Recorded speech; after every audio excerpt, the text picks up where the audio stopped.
Bonjour à chacun et à chacune d'entre vous.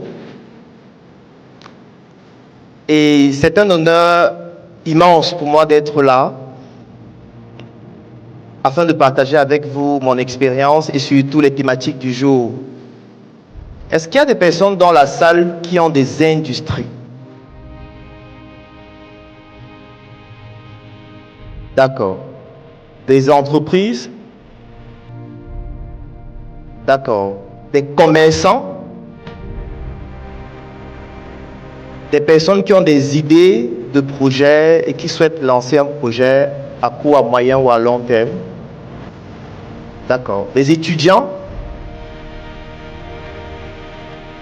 D'accord. En fait, ça va me permettre d'avoir une orientation en fonction du besoin.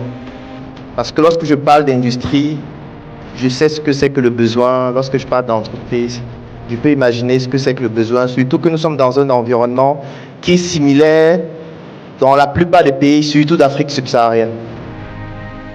Effectivement, je fais partie de ces personnes-là qui se battent au quotidien pour restaurer la dimension étymologique du mot savant. Est-ce que j'ai la prétention de l'être? Il faut être prétentieux pour être entrepreneur. Et je vous recommande aussi d'être prétentieux dans vos initiatives, dans vos projets, dans vos réalisations. Et la définition étymologique d'un savant, c'est quelqu'un qui, dans plusieurs disciplines, a la capacité de pouvoir apporter des avis pertinents. Chacun ici a au moins le BEPC. Est-ce qu'il y a quelqu'un qui n'a pas le BEPC? D'accord, de toutes les manières, même s'il y en a, c'est très peu de personnes.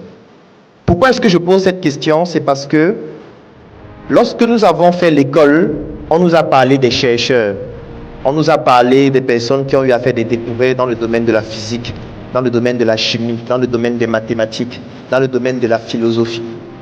Et moi, la remarque que je faisais, c'est que plusieurs chercheurs se retrouvaient dans plusieurs disciplines différentes. Vous allez voir un chercheur qui a eu à faire des découvertes en chimie. On parle de la même personne en mathématiques, on parle de la même personne en philosophie, on parle de la même personne en médecine, on parle de la même personne en chimie. Mais aujourd'hui, lorsque moi, médecin, commence à parler de l'économie, on me dit, va à l'hôpital. Reste concentré.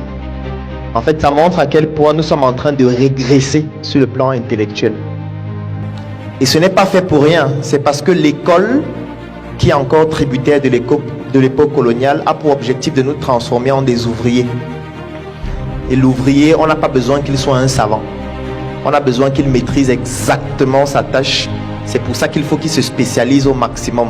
Ce qu'on appelle l'ultra spécialisation, qui n'ouvre la voie qu'au salariat à 99%.